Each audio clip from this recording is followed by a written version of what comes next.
दोस्तों नमस्कार। आज फिर मैं हाजिर हूँ एक और सच्ची घटना के साथ। दोस्तों, आज की जो सच्ची घटना है वो है हमारे उत्तर प्रदेश के कानपुर ज़िले में स्थित एक गांव की, जिस गांव में रीतू नाम की लड़की अपने मम्मी पापा और एक भाई के साथ बड़े ही खुशहाल तरीके से अपने जीवन को काट रही होती है। लड़की पढ़ने में काफ़ी होशियार होती है, इसलिए उसके घर वाले उसके एक अच्छी स्कूल में पढ़ाई कराते हैं, जिससे वो करीब 2-3 साल अच्छी पढ़ाई करने के बाद एक डॉक्टर बन जाती है। जिसके बाद वो डॉक्टर बन जाती है तो उसके बाद उसके घर वाले एक अच्छा सा रिश्ता देखकर उसकी शादी कर देते हैं।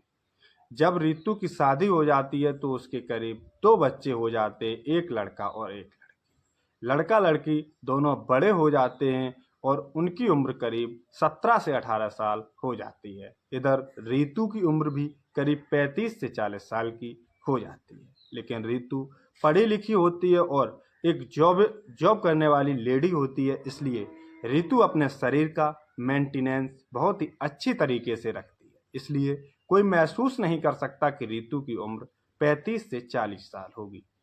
इसलिए एक दिन रीतू को बहुत ही बुरी खबर मिलती है कि उसके पति का एक कार एक्सीडेंट में दुर्घटना में मौत हो जाती है, जिसके चलते उनके परिवार पर बहुत ही परेशानियों का संकट घेर पड़ता है, जिससे रीतू बहुत ही टूट जाती है और उसके बच्चे भी ये सारी खबर सुनकर बहुत ही परेशान हो जाते हैं। क्योंकि रीतू जो कि जॉब में लगी हुई थी वो भी अपने घर के खर्चे उठा रही थी और इधर वो जॉब से अब रिटायर होने वाली होती है।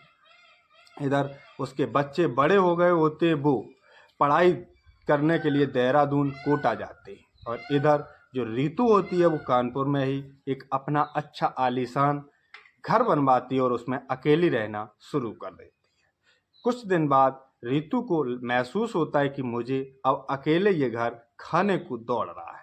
इसलिए रीतू सोचती है और वो अपने बच्चों से राय लेती है कि क्यों ना इस घर में किसी किराएदार को रखा जाए। रीतू के बच्चे भी इसके लिए सहमति दे देते हैं तो रीतू जो होती है वो एक किराएदार को बुलाती है, क्योंकि वहाँ वो किराएदार का बोर्ड लगा देती है। तो उस बोर्ड को देखकर एक शख्स आता है जिसका नाम राकेश होता है। राकेश भी एक गवर्नमेंट जॉब करता है और वो भी अपने बच्चों के साथ अपने घर से ही अप डाउन किया करता था। जब वो इस बोर्ड को देखता है तो वो उस नंबर पर, रीतू के नंबर पर संपर्क करता है और रीतू से कहता है कि मुझे आपके घर में कमरा चाहिए। तो रीतू तुरंत ही उसे अपने सेकंड फ्लोर पर एक रूम किराए पर दे देती है। इधर जैसे ही राकेश को किराए पर रूम मिलता है तो वो वहीं रहना प्रारंभ कर देता है। दरअसल जो राकेश होता है इसके भी 2 बच्चे होते हैं, वो भी कोटा में तैयारी कर रहे होते हैं, क्योंकि वो भी काफ़ी बड़े बड़े होते हैं। और इधर जो राकेश होता है उसकी भी घर से जो पत्नी होती है उसके भी किसी बीमारी के चलते उसका भी देहांत हो चुका था। इधर राकेश जब वहीं से अपनी ड्यूटी करना शुरू कर देता है और इधर जब आए दिन करीब धीमे धीमे दोनों जब एक ही घर में रहते हैं तो दोनों में बातचीत होती है, रीतू में और राकेश में। धीरे धीरे इन दोनों में लव अफेयर यानी प्यार प्रसंग शुरू हो जाता है। जब इनका प्रेम प्रसंग शुरू हो जाता है तो अब इस बात की खबर ना ही रीतू के बच्चों को चलती है और ना ही राकेश के बच्चों की इस बात की जानकारी मिलती है।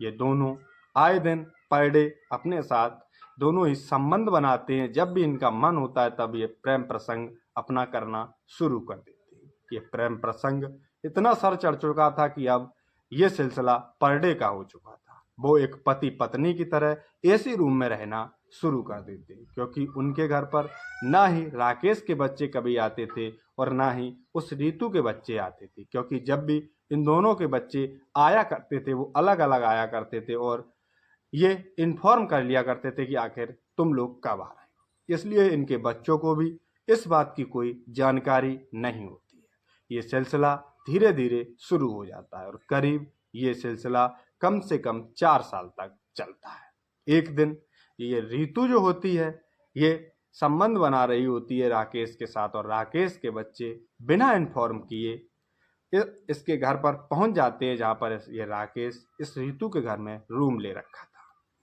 जैसे ही राकेश का बेटा इसके रूम पर पहुंचता है तो ये इन्हें तो कोई डर ही नहीं था, इसलिए ये लोग रूम का दरवाज़ा खोलकर आराम से अपने पति पत्नी की तरह रहते हैं।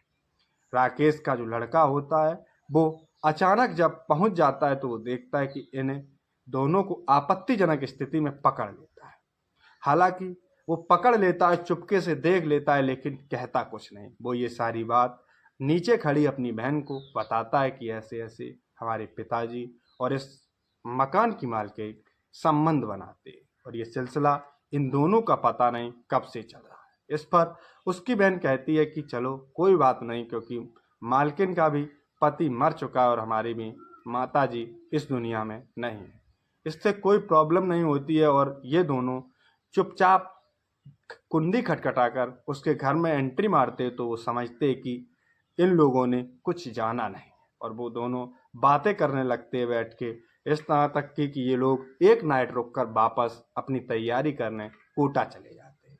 इधर राकेश जो होता है वो अपने बच्चों को पैसे भी नहीं अब भेजता है, क्योंकि वो उसकी जॉब भी अब छूटने वाली होती है और करीब 10 से 15 दिन में ही उसकी जॉब छूट जाती है, क्योंकि वो रिटायर होने वाला होता है, इसलिए वो रिटायर हो जाता है।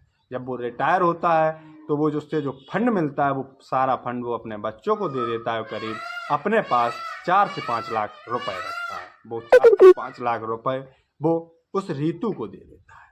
और इधर उसके बच्चे तैयारी कर रहे होते हैं। वो उनको जब टाइमली पैसा नहीं मिलता तो वो इस बात का विरोध करते और कहते हैं कि पिताजी आप मुझे अब टाइम से पैसे क्यों नहीं भेजते। तो इस पर राकेश कहता है कि अब मेरी जॉब छूट चुकी है, मैं तुमको टाइमली पैसे कहाँ से दूँ। लेकिन उस लड़के को सारी हकीकत जो होती है वो पता होती है। वो समझ जाता है कि ये पैसा उस रीतू के ऊपर खर्च किया जा रहा है। इधर रीतू के घर में एक बार फिर से वो लड़का और लड़की राकेश के आते हैं, जहाँ पर राकेश के साथ इन दोनों की बहस हो जाती है। तो राकेश गुस्सा होकर अपनी बेटी को लेकर अपने गांव वापस चला जाता है। इधर जो राकेश का लड़का होता है वो इस कदर गुस्से में होता है कि वो इस रीतू को ही इस दुनिया से हटाने का तय कर देता है। वो पहले तो रीतू से बहस करता है, लेकिन बाद में रीतू से वो पैसे भी मांगता है, लेकिन रीतू इस बात पर मना कर देती है कि मेरे पास कोई पैसे नहीं है तुम्हारे पिताजी के। लेकिन वो लड़का नहीं मानता, वो गुस्से में आ जाता है और गला घोंटकर वहीं पर रीतू की हत्या कर देता है। जब रीतू की हत्या हो जाती है और वो दिखने में इतनी खूबसूरत होती है कि वो भी अपने मन को नहीं रोक पाता और वो उस मरी हुई लेडी के साथ 2 से 3 बार संबंध बनाता है। वो लड़का उसके साथ संबंध बनाने के बाद वहाँ से फरार हो जाता है। यहाँ तक कि वो इस कदर गायब होता है कि इसके घर वाले, इसकी बहन और इसके पिताजी को भी इसकी जानकारी नहीं होती।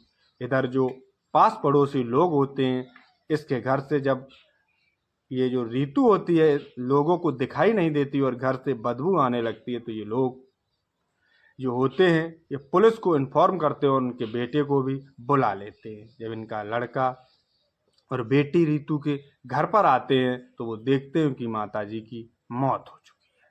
पुलिस भी इनको अपनी अंडर कस्टडी में करके इन लड़कों से पूछती है कि आखिर तुम्हें किसी पर शक है। तो ये लड़का जो होता है वो बताता है कि सर हमारे घर पर एक किराएदार रहा करते थे जिनका नाम राकेश है, आप उनको पकड़ कर लाइए और उनको पूछिए कि आखिर मेरी माताजी के साथ हुआ तो क्या हुआ, क्योंकि हम लोग तो बाहर रहते थे। पुलिस तुरंत ही राकेश के घर पर राकेश को पकड़कर थाने ले जाती है और उससे पूछती है कि आखिर बात क्या थी। पड़ोसी भी बता देते हैं पुलिस को कि जिस दिन इसकी शायद हत्या हुई है उसी दिन शायद इन लोगों में झगड़ा हुआ है और इस झगड़े में इसका राकेश जो होता है इसका लड़का भी आया हुआ था। पुलिस को राकेश भी यही बताता है कि झगड़ा रीतू से नहीं हुआ था, झगड़ा हमारा और हमारे बेटे के बीच हुआ था। तो मैं गुस्सा होकर अपनी बेटी के साथ अपने गांव चला गया था। तो पुलिस राकेश से पूछती है कि आखिर तुम्हारा बेटा कहाँ है। राकेश कहता है कि सर उसकी जानकारी मुझे भी नहीं है काफ़ी दिनों से और वो कभी इन्फॉर्म ही नहीं कर रहा है मुझे। इस कदर पुलिस का जो शक होता है वो उस राकेश के लड़के के ऊपर चला जाता है। इधर पुलिस को उस पोस्टमार्टम रिपोर्ट भी मिल जाती है उस रीतू की, उसमें आ जाता है कि इस औरत के साथ किसी ने गला घोंटकर इसकी हत्या की और इसके साथ रेप किया। पुलिस तुरंत ही अब उस राकेश को लड़के को ढूंढना प्रारंभ कर देती है और उसके नाम ही FIR दर्ज कर लेती है। तो दोस्तों आज की ये सच्ची घटना कैसे दिल दहलाने वाली है, ऐसे ही अच्छी अच्छी और सच्ची घटनाओं के लिए हमारे चैनल को शेयर करें, सब्सक्राइब करें। जय हिंद, जय भारत।